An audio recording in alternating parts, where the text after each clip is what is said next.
हर 7 second के बाद इंसान के जिस्म में एक इंतहाई खतरनाक जरासीम दाखिल हो जाता है, लेकिन बगैर दवाई खाए हमारी बॉडी खुद उसको न्यूट्रलाइज कर देती है, खत्म कर देती है। कैसे? ये हमारे जिस्म के अंदर एक आर्मी होती है, क़ुव्वत मुदाफ़ियत, पावर ऑफ इम्यूनिटी, पूरा सिस्टम है, रैंक बने होते हैं, तरबियत भी होती है जिसमें वाइट ब्लड सेल्स, प्लेटलेट्स वगैरह मौजूद हैं।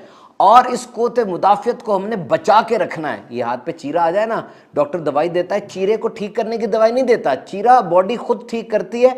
दवाई इसकी एक इन्फेक्शन है इसमें हो जाए। और क़ुव्वत मुदाफ़ियत को बढ़ाने के लिए गोश्त एक बेहतरीन ग़िज़ा है। यूरिक एसिड सादा लफ्ज़ों में हमारे जिस्म में एक मशीन की तरह चल रहा होता है, तो जब मशीन चलती है गंद पैदा होता है। यूरिक एसिड एक किस्म का गंद है। किडनी यूरिक एसिड को जिस्म से बाहर निकाल देती है। ये खून में और पेशाब में होता है। अब जितना ये पैदा हुआ और जितना ये बाहर निकला, अगर बहुत ज्यादा पैदा हो गया, ये जिस्म के अंदर स्टोर हो जाता है। 2 गोदाम है इसके, एक गुर्दे में ये बन जाता है स्टोन, और एक जॉइंट्स के, हड्डियों के जॉइंट्स के दरमियान क्रिस्टल बन के स्टोर होता है, जो कि गाउट का सबब बनता है। ऐसे सूज जाते हैं जॉइंट्स और बड़ा तकलीफ देते हैं। वो ग़िज़ाएं जो यूरिक एसिड को बढ़ाती हैं, उनमें सबसे पहले रेड मीट है, और फिर कलेजी, दीगर ऑर्गन मीट है, सोडा ड्रिंक्स है, फ्रुक्टोज शुगर सिरप है, चने हैं। बाज दवाइयां भी इसको बढ़ा देती हैं, और बड़ा गंदा कॉम्बिनेशन एक शराब और रेड मीट का है।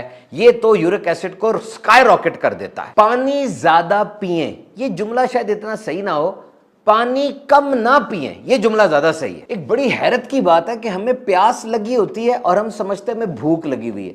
दिन में 10 बार खाना खा लेंगे, 10 बार चाय कॉफी पी लेंगे, पानी नहीं पिएंगे, इन चीजों से अपनी प्यास बुझाते हैं। 4 लीटर पानी पी लूंगा तो मेरा यूरिक एसिड सेट हो जाएगा। ओ भाई, यूरिक एसिड 1-2 दिन में तो नहीं, कई हफ्ते कई महीने में बिल्डअप हुआ है जाकर, और 4 लीटर 16 गिलास पानी पीकर आप तो वॉशरूम का चक्कर लगाते रहेंगे। ये एक ऐसा लाइफस्टाइल बनाएं जिसमें पानी दाखिल हो, जैसे हर खाने से पहले पानी पी लें, और जब भी चाय कॉफी पीने लगे उससे पहले 1 गिलास पानी पी लें। 8-10 गिलास तो यही हो जाएंगे। ज्यादा गोश्त खाने वाला हर वक्त रिस्क में रहता है। एक तो इसमें टॉक्सिन्स होते हैं, एक्सरसाइज आपने करनी नहीं, फिर गोश्त को किस स्टाइल में पकाया, ग्रेवी ये बड़ी मैटर करती है। इतना ढेर सारा ऑयल डाल दिया, इतने ढेर सारे मसाला जात डाल दिए, अब क्या होगा? याद है पहले शोरबे वाला गोश्त बड़ा पसंद किया जाता था, अब कहते हैं शायद ये गरीब हो गया इसलिए शोरबे वाला गोश्त पका रहा है। शोरबे वाला गोश्त ये ग़िज़ाइयत से भरा होता है। रोजाना 90 ग्राम गोश्त खाएं NHS के मुताबिक। लेकिन वो जो पहाड़ पे रहने वाला बंदा है, वो कहता है ना मुझे दिल की बीमारी है, ना चर्बी है, ना मैं मोटा हूं, मेरा यूरिक एसिड भी ठीक है, सारे ब्लड टेस्ट भी ठीक है। क्यों? इसलिए कि उनके गोश्त के पकाने का स्टाइल अलग है। बस टमाटर का पेस्ट होता है, अंदर डाल के रोटी के साथ खा लिया, कोई एक्स्ट्रा नहीं होता। कोलेस्ट्रॉल मोम की तरह का फैट लाइक सब्सटेंस है जो पूरे जिस्म के हर खलिए के अंदर मौजूद होता है। ये बड़ा जरूरी है। कोलेस्ट्रॉल इंसानी जिंदगी के लिए जरूरी है। कोलेस्ट्रॉल 2 चीजों की गेम है, एक फैट्स और एक शुगर। फैट्स जब स्टोर होती है तो पता चल जाता है, किसी का पेट बाहर आया वो पकड़ के कहेगा जी देखो ये फैट्स है, लेकिन शुगर का तो पता नहीं चलता। ज्यादा गोश्त कोलेस्ट्रॉल को बढ़ाता है। एक तो ऊपर से चर्बी गोश्त की नजर आ रही होती है, और एक उसके अंदर भी होती है जो नजर नहीं आ रही होती है और हम खा जाते हैं। और फिर ऑयल्स, आजकल तो इतने तेल हो गए, हर तरफ हर चीज का तेल निकाल दिया हमने। Almond oil, coconut oil, palm oil, canola oil, corn oil, हत्ता के तिल के बीजों का भी तेल निकाल दिया है। हर इतनी खुश्क चीज है।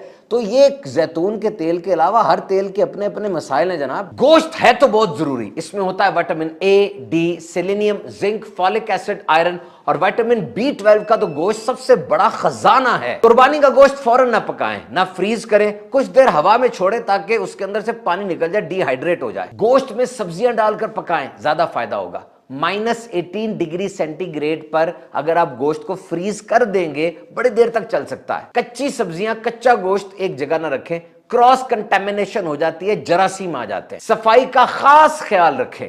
पोल्ट्री हो, मटन, बीफ हो, स्टेक हो, किसी किस्म का गोश्त हो, आमतौर पे 145 डिग्री फ़ारेनहाइट से 165 डिग्री फ़ारेनहाइट का जो टेम्परेचर है वो आइडियल होता है। डॉक्टर ने मरीज से कहा हम 3 हैं, मैं, तुम और बीमारी। अगर तुमने मेरा साथ दिया तो अल्लाह के हुक्म से हम बीमारी को शिकस्त दे देंगे। यानी तुमने मेरे कहने पर दवाई इस्तेमाल की, हिफाजती तदाबीर इख्तियार की तो हम जीत जाएंगे, और अगर तुमने मेरा साथ ना दिया बीमारी हमें शिकस्त दे देगी। कहते हैं जो खाना आप खाते हैं ना उसके 4 हिस्से कर लें। एक हिस्सा वो आपको जिंदा रखता है, बाकी 3 हिस्से डॉक्टर को जिंदा रखते हैं।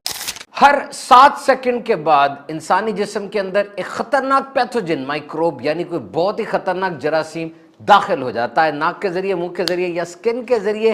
लेकिन कोई दवाई खाए बगैर हमारा जिस्म खुद ही उसको न्यूट्रलाइज कर देता है, मार देता है।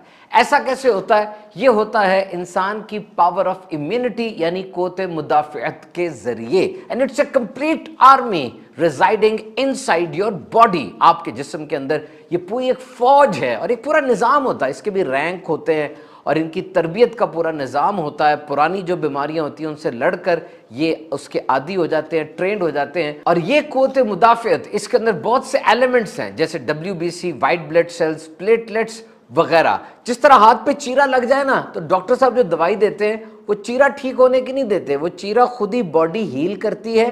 वो दवाई इसलिए दी जाती है कि इसमें इन्फेक्शन ना हो जाए। तो आपको अपनी क़ुव्वत मुदाफ़अत यानी पावर ऑफ इम्यूनिटी का बहुत ज़्यादा ख्याल रखना है। और वो ख्याल कैसे रखा जाएगा? इसके लिए एक बेहतरीन ग़िज़ा वो है गोश्त, मीट, रेड मीट। और आज हमारा फोकस होगा गोश्त से होने वाली कुछ बीमारियों पर। गोश्त के बारे में मजीद बात भी करेंगे, लेकिन गोश्त से यूरिक एसिड और कोलेस्ट्रॉल लेवल कैसे